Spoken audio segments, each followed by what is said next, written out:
And welcome back to another video here on Wristwatch Revival. I'm Marshall, your host, and today we've got a sweet one. This is a Rolex Datejust, and this is the first time I've ever worked on a Rolex. I just didn't really have enough confidence yet to actually open up a watch this nice. I got this one off of eBay. It is not working. It was not clear from the description about exactly what its condition was as far as working goes. Honestly, it's kind of a sketchy one, but today you and I get to explore this watch together and see what's inside of a Rolex and why they're so special, or if they're so special. First things first, of course, we need to open up the case and let's see what's inside. Hey, not too bad at all. There's some weird markings on the inside of the case, probably from a watchmaker.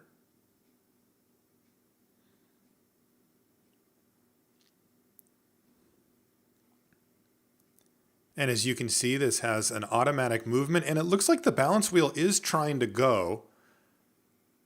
Although this is the winding rotor for the automatic works, and it seems okay. I don't know. I noticed right away that there's a screw missing there from that bridge. And I figure let's just get into it. So first things first, we're going to take the winding stem out, and then that'll allow us to remove the movement from the case. And you can see that balance wheel is trying to go, but it can't. And these movements kind of come out in a weird way, but anyway, there it goes. And, well, the dial actually looks pretty good. It's a champagne dial, which is a pretty popular type of dial for a watch like this from the 60s. And I can't really see exactly what's going on with this just yet. But overall, it looks like it's in pretty good shape. So let's get those hands off. Use this plastic bag just to make sure that the dial doesn't get scratched. And then I've got these little hand levers that are, I think, the best way to remove hands. Also have these special tweezers with the tips. They're not made of metal, and that way you can pick up hands without fear of scratching them, although the tweezers are a little clunky to use because they don't grip as well as metal. So next we're going to take the dial off of this watch, and that'll allow us to start to get in. Interesting stuff, Rolex. We'll be talking about Rolex a bit today, my thoughts on it, and also I really want to get into one of these and kind of get an idea for why they're so special, why people love them so much. So let's get this automatic winding rotor off of here first, because that'll allow us to actually see the rest of the movement.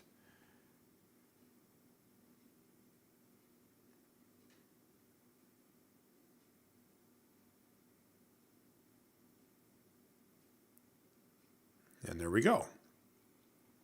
So that comes away, and we can look inside, and all told, well, I'm relieved oh no. So there's the problem. There's the missing screw. It was stuck in the balance wheel. Not a good start. Not the best sign for your vintage watch purchase from eBay, though. The price was right, so I guess this is the kind of thing I have to suspect. But as I say that, hey, this thing is firing right up, and that balance wheel seems to be cooking along really nice. So let's let the mainspring down, and we can start disassembly of this watch. Well, like I said, it's good news and it's bad news. On one hand, the watch works because it was only stuck because of that screw, so maybe I got a better deal because of that. On the other hand, a screw was loose in the case. It probably means it wasn't super well taken care of. So first things first is the balance needs to come off. And straight away, just sort of, again, this is the first Rolex I've ever opened up or worked on. Just kind of working my way up, building up my confidence in my skill set. I am an amateur. This is a hobby for me. I'm not a professional watchmaker. So, one step at a time. You don't want to get too far ahead of yourself on something that you can't handle. But I felt like I was ready for this. So, in we go. And so far, yeah, I can see this movement looks like, they'd call it a workhorse movement, right? This is a movement that is, I think you could describe it as overbuilt. but I mean that as a compliment. You know, think military stuff or whatever, right? Where they kind of overdo it for any situation.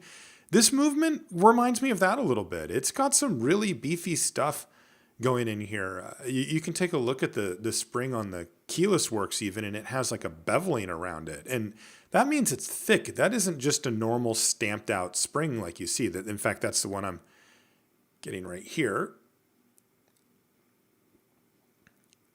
That is a much more substantially built part than you would find in a normal like ETA movement or something like that.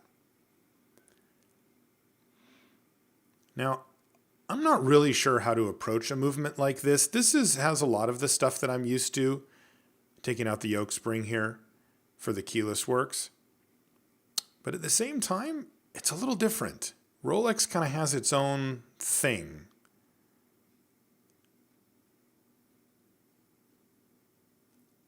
And the rest of the keyless works coming apart here, and so far so good. No major issues outside of that one screw that was floating around the case.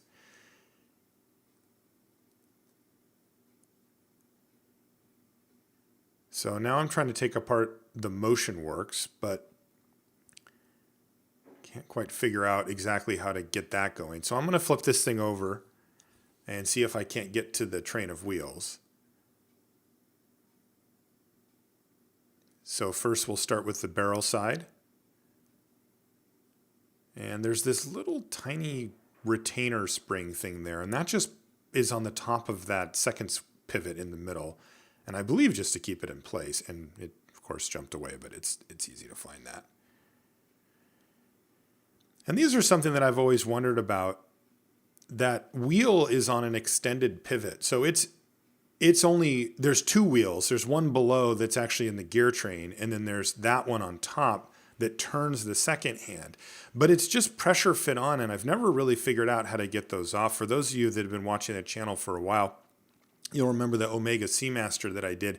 It has the same setup, and I never figured out how to get that off of there. I ended up just putting it through the cleaning process with that still on because I could never figure it out.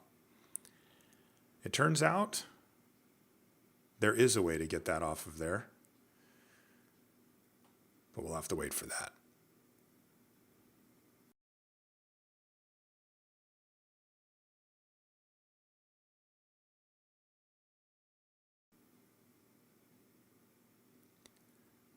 When you wind the stem on your watch, that's actually what ends up turning, and then that turns the barrel, which is the thing on the left there.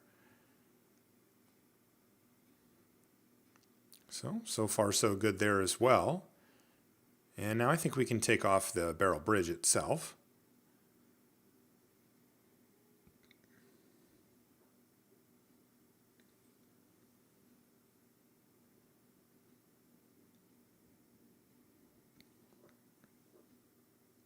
Oh.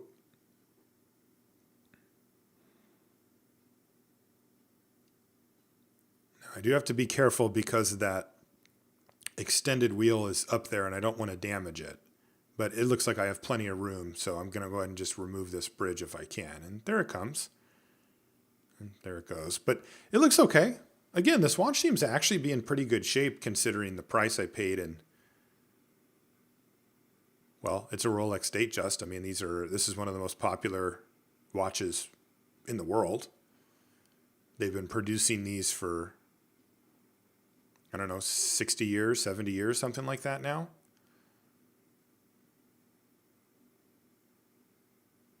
All right, so now we can get the pallet fork out of there. Remember, I let down the mainspring. In fact, I've just taken out the mainspring. It's in that barrel on the ground. And the pallet fork actually kind of sticks in the pivot, but then it comes out. So I guess that's fine. And it looks okay.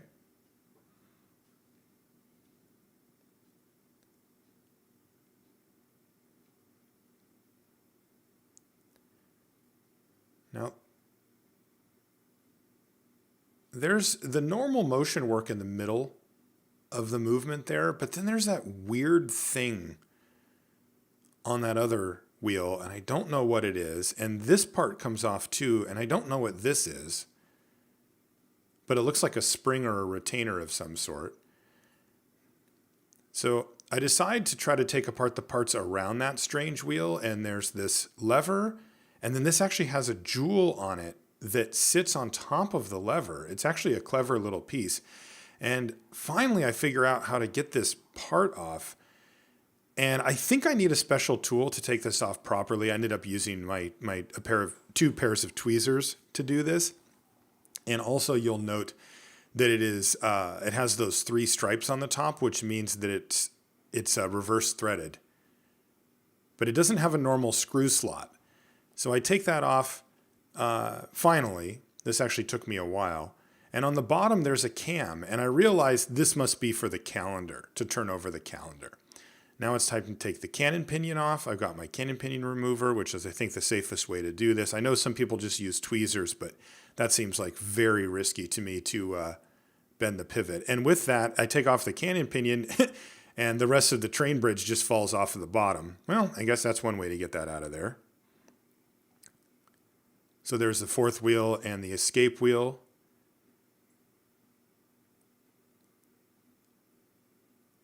And I'll take that apart. But there's also the automatic works. So if you've ever had an automatic watch, this is what's inside. That's called the winding rotor. And it has a weight at the end and then spins around when your arm moves around.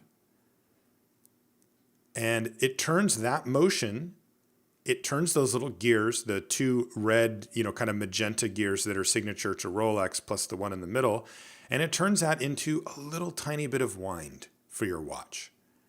Just as if you had turned the crown just a fraction, a quarter of a turn. But every time you swing your arm around, it's a quarter of a turn, a half a turn, and it adds up over the course of an hour or whatever.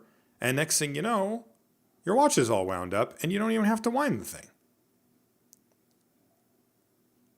Of course, Rolex, in their infinite wisdom, has a special name for it. They call it a perpetual.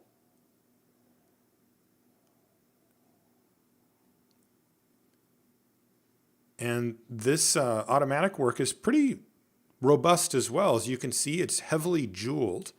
Jewels, of course, are those red-colored, ruby-colored parts, and those reduce friction and allow lubricant to stay in place a little bit better. And they're also almost as hard as diamonds. They're very easy to produce, and they're actually pretty cheap to produce as well, synthetically, much like diamonds. And so the ones that we use in watches these days, all over this movement, in fact, you can see them right there, are synthetic sapphires, technically. And then the color of them is what like a sapphire and a ruby are basically the same fundamentally.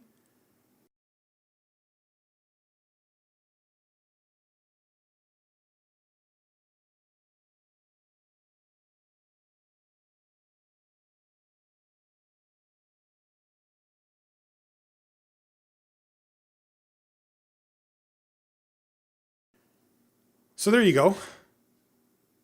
There's the automatic work, and most of the train wheel taken apart, but it's kind of stuck here, as you can see. I can't actually get that other wheel off with this wheel stuck on it, and this has kind of become an issue. So I'm going to have to set that aside for now. But we also have one more job to do here. We have to get the barrel taken apart, and that also allows us to take a look at the mainspring and see how it looks. Sometimes they're broken. Sometimes they call them set, which means that they've lost their springiness. This one is dirty, really dirty. Like it has not been serviced in a very long time. But the spring itself looks like it's in pretty good shape. And this is always kind of an awkward dance that we have to do as watchmakers, but there you go. And the spring looks how it's supposed to look, although it's really dirty. So here's all the parts all laid out. And again, I've still got part of the that wheel still stuck on there. But otherwise, well, you know what? That wasn't the worst. And this watch is actually in pretty good shape. So with that, let's get things back together now. So first things first, watch cleaning machine. So I put the balance back on and then start getting the parts in the basket. And every single part goes in there outside of a few. There's a few that don't go through the watch cleaning machine process. Like the dial doesn't go through, the hands don't go through, for example. And ta-da, we're done. So just like that, watch is cleaned and we can get back to reassembling. As you can see, that barrel looks much, much better. Now this is an automatic movement, so I'm putting some what they call braking grease around the outside because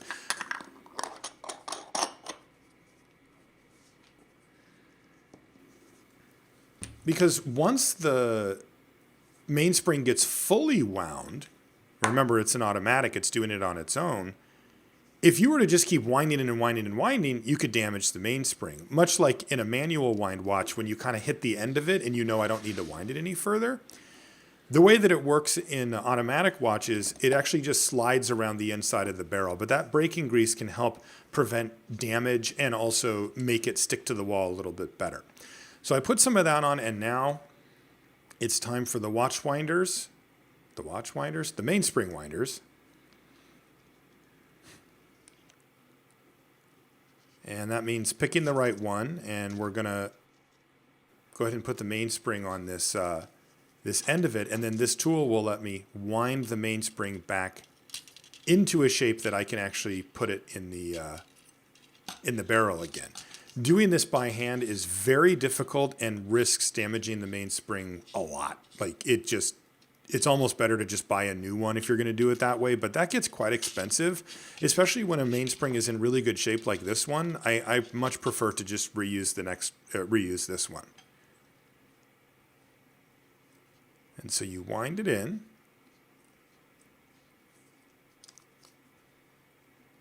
And this is a tricky process, but this tool makes it a lot easier.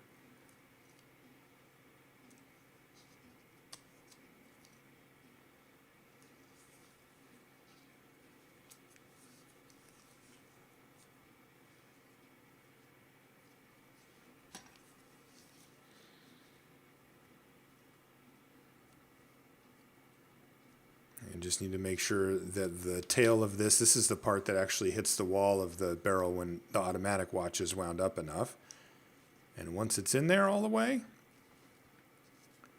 we can take off the winding handle and make sure that it's seated correctly in here. And again, this is all tricky stuff.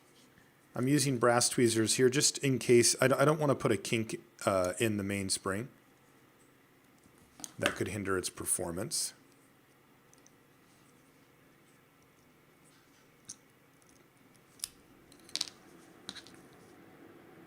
And there we go. Looks perfect. All wound up and ready to go. That's exactly what we want to see.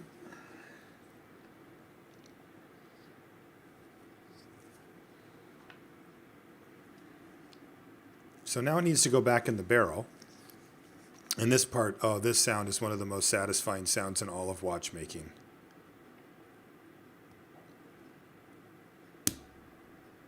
Oh, that's good. That is nice. And now we can put the barrel arbor back on.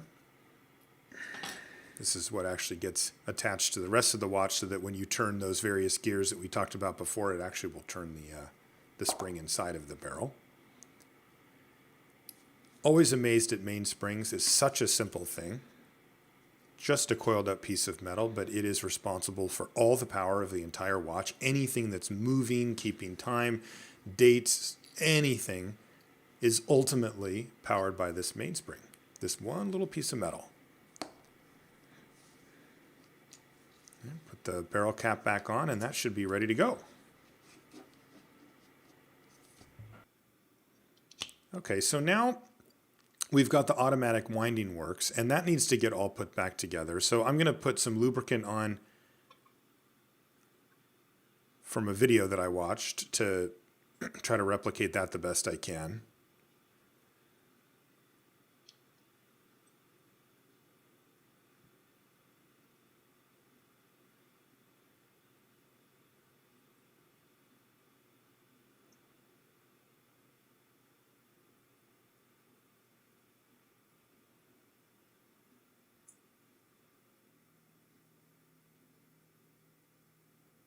And these two gears kind of mesh with this one third gear that goes down at the bottom.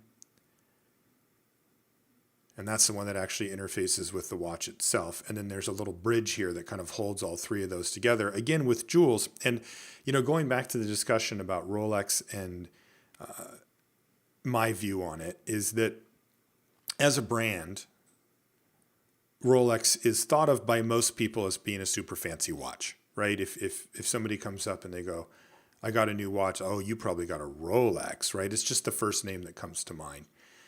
There's a bit of irony in that for two reasons. One, Rolex certainly did not make its bones by being a fancy watch. They got their reputation for being a great watch company, not by being luxurious or fancy, but by being robust and useful.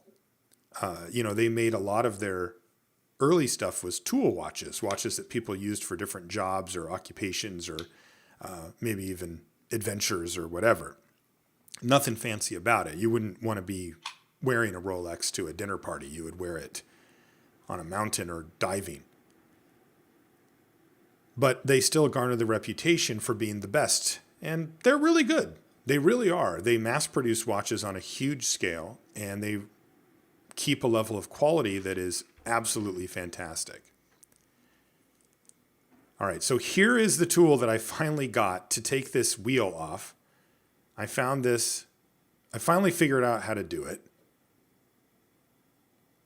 And basically it's like a Presto hand removal tool, but it's got different jaws on it so that it's set up to take off the top. And there it is. Finally, I've gotten it off of there. And that will allow me to put the train wheel bridge back on. And then I can put that wheel back on after. So I mentioned the irony about Rolex. So they made their bones by being robust, reliable tool watches, not fancy stuff. And by the way, I'm putting that wheel back on here. But the funny part is that these days, they actually are trying to be fancy. And by the way, I'm trying to put this barrel bridge in and it will not fit. And I'm like, there is something wrong. I've often found that when working on a watch, if something just doesn't feel right about how it's fitting, there's usually something wrong. If it's right, they go together pretty nicely. And I realized I had put the barrel arbor in upside down. I tried to check this, but I just missed it. And so I put it in upside down, and that was what was preventing me from being able to put that barrel back in. So I'm going to have to do the old thing. Okay, open it back up, take the barrel out, flip it over. Thankfully, I don't have to redo the mainspring or anything. And look at that.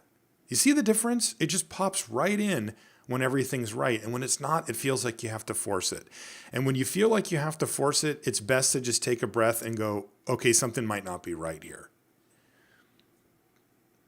So I'm going to continue with the barrel side here.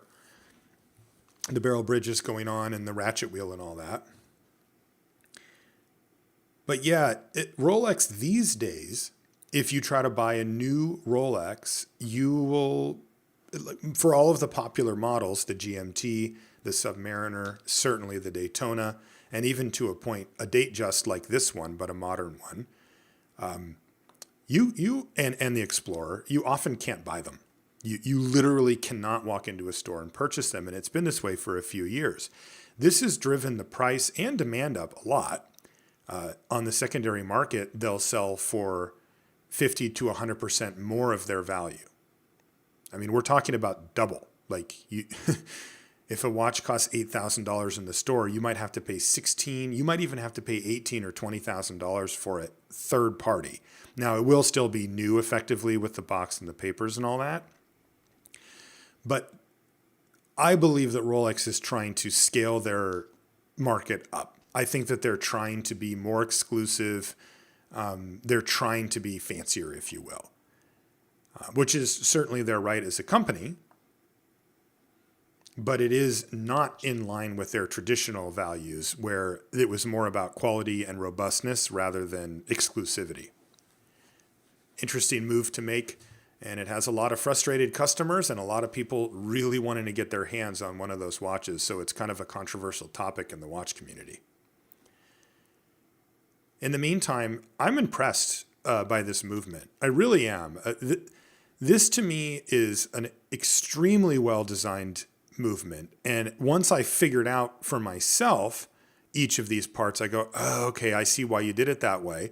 And examining the parts themselves, they're very high quality. They're simple. That these are not, there's no fanciness here as far as the design goes. They are trying to be effective. It's that simple. All right, so I'm going to actually take out my staking set here to get this wheel back on. I don't know the proper way to put one of these back on, but I figure that the staking set allows me to at least apply gentle pressure in a more even fashion so that I can reapply this wheel. And yeah, I guess I did it.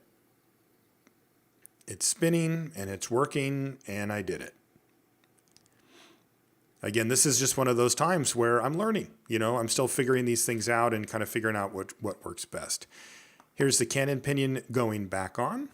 And that means that we can start working on the motion work and even finish up the keyless work. And then, at least for me, the calendar, which is something that I don't have that much experience with. Now, what's happening here is that little circle jewel on that arm that I pointed out earlier, it's gone. And while I was putting in the spring for the calendar work, it broke.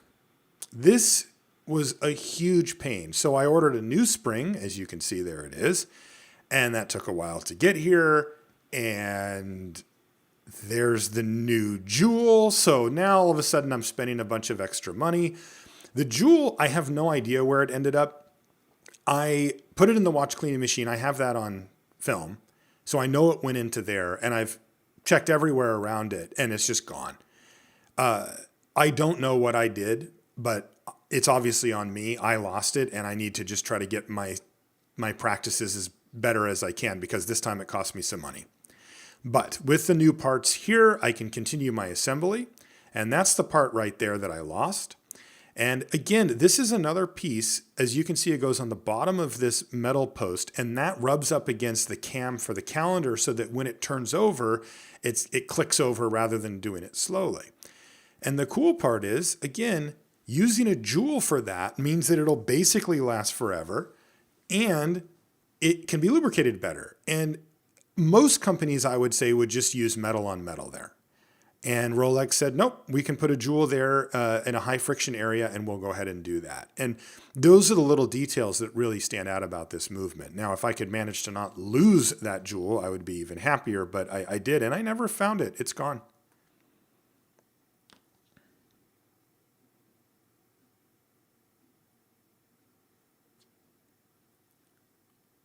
So this part that's going on now is it's actually just a retaining spring. It took me a while to figure this out because it has things that look like screws on it that aren't. And it's also kind of a bridge that holds down the other parts as well. So that part I'm pulling back there is spring loaded with that jewel underneath it, and it's what pushes on the cam that turns over the date. And there's our new spring in there as well. Yeah, that spring I actually didn't break. It had actually failed. So when I took it out, it was already failed, but I didn't notice. And when I put it back in, it wasn't holding the shape in any way. And I'm like, what is going on with this spring? And I realized that it had already failed. So this watch needed some pretty serious work in the end, aside from my the work that I created for myself. Again, this is a reverse threaded. I don't even know what to call this. It's not a screw. You can see it has these two kind of holes in the top, and I just had to use my tweezers to do it. I'm assuming that there's a special screwdriver or tool that you need for that, but I don't have it as of now. Okay, so that frees up the keyless work to be installed. Now that we've got the motion work on there. So I'm putting a little bit of grease on the clutch wheel here. And I put some on the sliding clutch as well, where it engages with the motion work.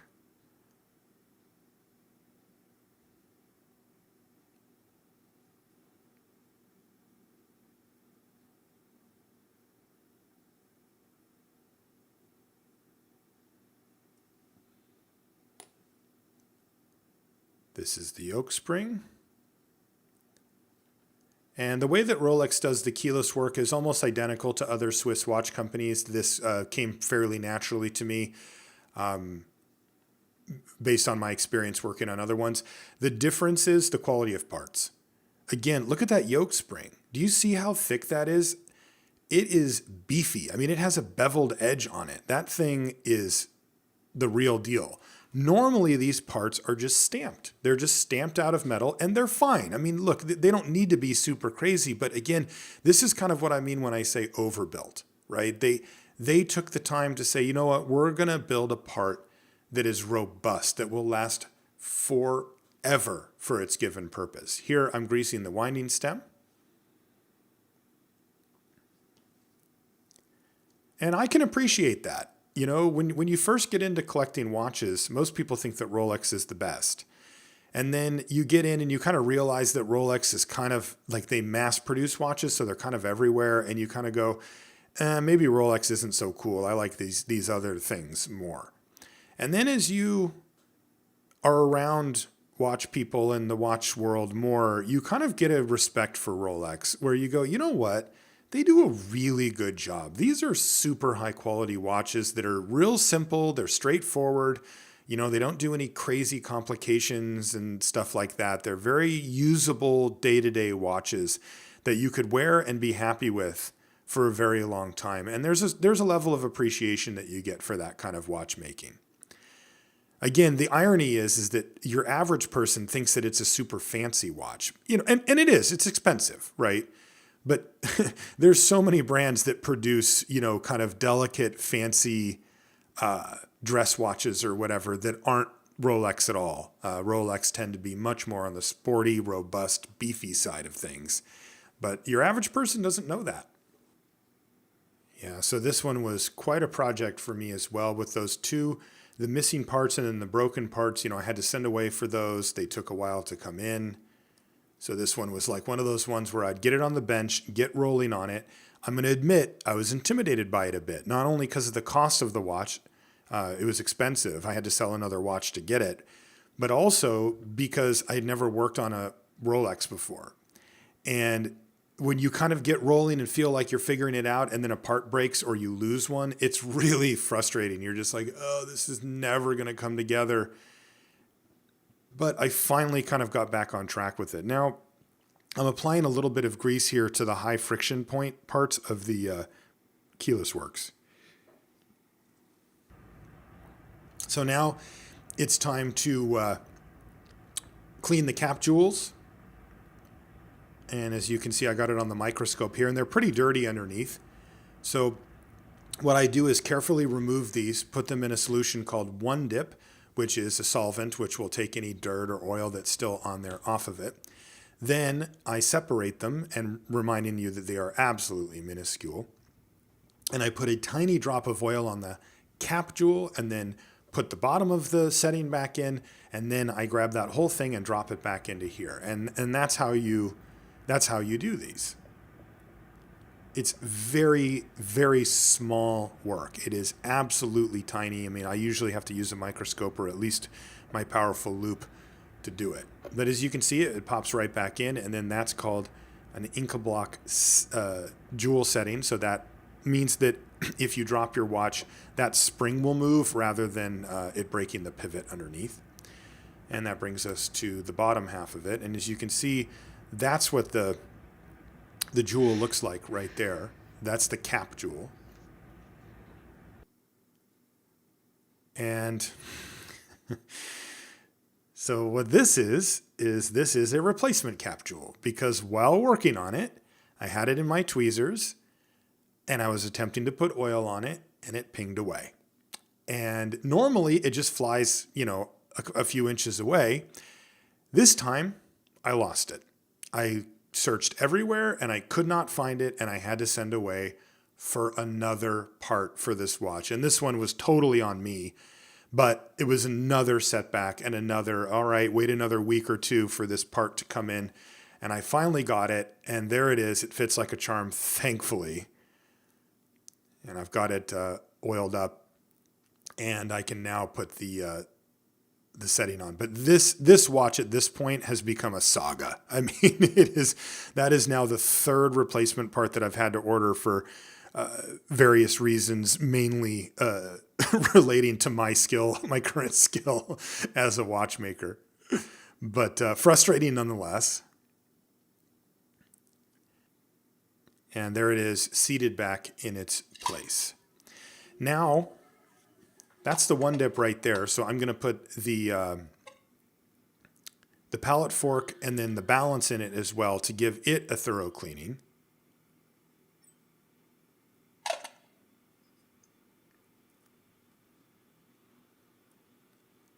And I kind of agitate it there, and then it's time to take the parts out. One dip is a very powerful solvent, and it'll take off most of any oil or dirt that was left over on it at all. And it dissolves fairly quickly too. So I just use the blower here to dry it, and that means that the pallet fork can go on. Now we're kind of starting to get up towards the moment of truth. Now, the watch did want to run before, even with that screw in there, so I feel pretty confident that this one will too, but there's just something about this part of the process. It's easily the most exciting part of putting back together a watch, is to see if it's going to work. And then, of course, how well it will work. So there we go. We've got the pallet fork carefully put back into place. Very delicate pivot.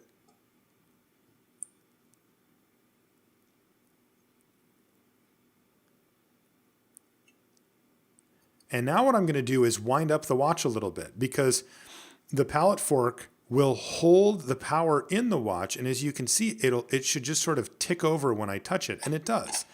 All right, so here's the big moment. Let's get the balance out. It's always tricky to get it to seat correctly.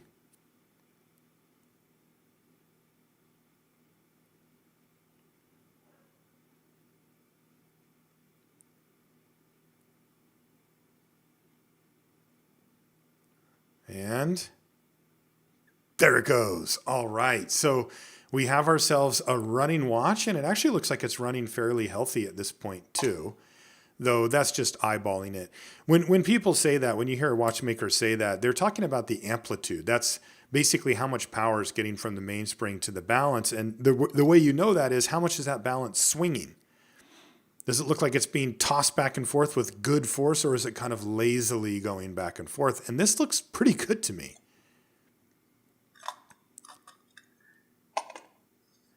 Now, off camera, I did lubricate the pallet jewel. It's just I haven't found a way to actually record that, but I did do that.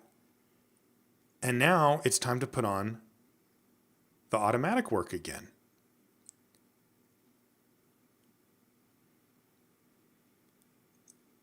And this is kind of a tricky thing because you need those gears to engage, but I learned a little trick from watching Mark Lovick over at the Watch Repair channel, who I've mentioned before here, but he's somebody that's an inspiration, I think, for anybody doing watchmaking. I took his classes and I recommend them. But I did notice that he was working on a Rolex that was an automatic once, and he actually just turned the winding stem a little bit to get it to engage with the automatic part of the watch. And so I did that, and it worked like a trick.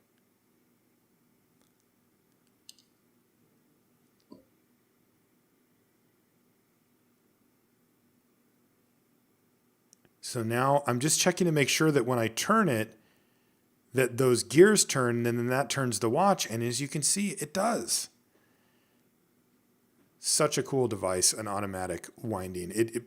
When you tell people that you don't have to wind your watch and that it does it automatically using gravity and the force from your hand moving around, people are like, what? And especially when they realize how old that technology actually is. All right, it's time to put the dial back on. And the dial's held on by a couple of screws on the side.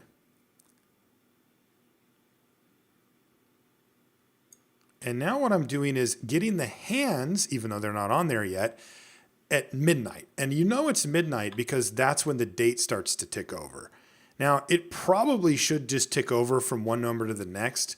And I'm not sure exactly why it didn't just jump all the way over. As you can see here, it does jump over a little while later, but it doesn't quite click over. So that's something that I may look at in the future. But for now, I'm pretty happy to have this watch back together and working because the date doesn't stay halfway. It just takes another hour or something for it to jump all the way over. And sometimes it does jump over. So I leave it for now. But again, I need to get it right on to midnight so that I can put this minute hand on so that the hands cross the indices at the correct time.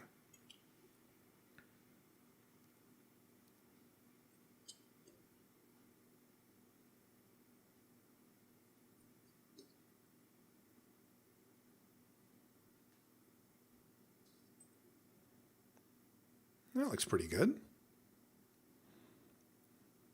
Again, I can just test to make sure that the date wants to turn over at exactly midnight. And there it goes.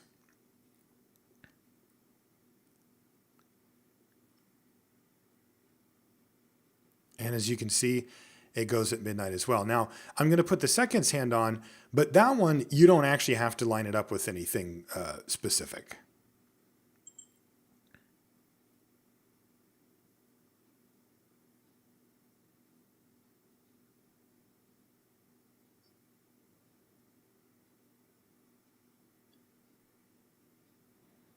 It's always a little tricky because the pinion's so small, but if you're patient, it'll go on. And then just a gentle push with the hand setting tool there, and off it goes. Beautiful.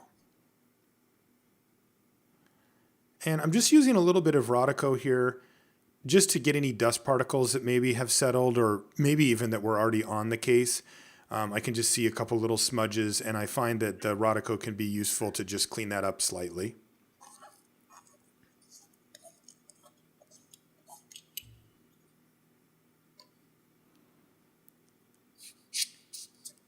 I'm using an air blower to make sure that there's no dust on the inside of the dial. That would drive me absolutely nuts if there was dust in there after I put it on.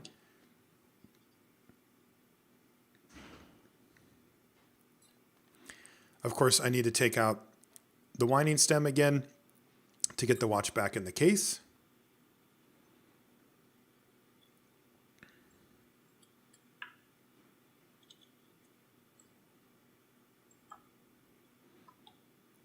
I have to say this watch is looking quite nice. Cleaned up beautifully, and kind of excited to wear it.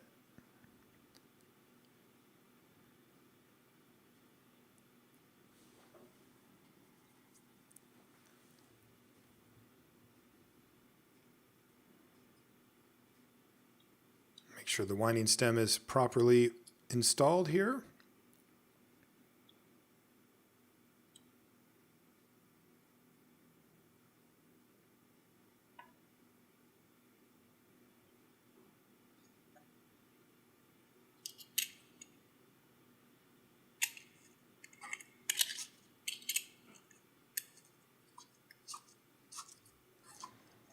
I use one of these rubber balls to put the case backs on. You can actually get them quite tight with it, much easier than with your hand. I do have a case back removal tool that's bigger, but there it is. A Rolex Datejust, one of its most simple watches, but it's absolutely gorgeous, and I couldn't be happier with it.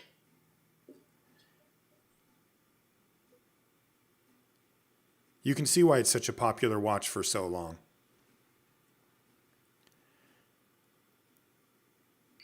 Now, there is still the question, though, of how is it performing now that it's actually running and been serviced, hopefully close, approximating properly. And the answer is pretty darn good. Within 2 to 5 seconds a day, 264 degrees of amplitude is strong and no beat error at all. So, great. I'm definitely happy with that. That's just a great running little watch. So there you have it, the Rolex Datejust. This is the first time I've ever worked on a Rolex, and I don't think it'll be my last, at least I hope not. In the end, this was a journey. It tested my patience, no doubt about it, multiple times. I had to send away for parts and wait for them to come in the mail. The frustration with that, of course, is pretty high in the moment, but this is one of the beautiful things about watchmaking, or really any hobby worthwhile. It's that it'll challenge you, but it's worth it in the end, and you get that great satisfaction of having a beautiful working timepiece at the end, at least in the case for watchmaking. So I'm going to go enjoy my, my Datejust. I want to thank you for hanging out and watching this video here on Wristwatch Revival. There are plenty of other ones for you to check out. And I'm also on Instagram at wristwatch_revival. I hope to see you there, and we'll see you next time.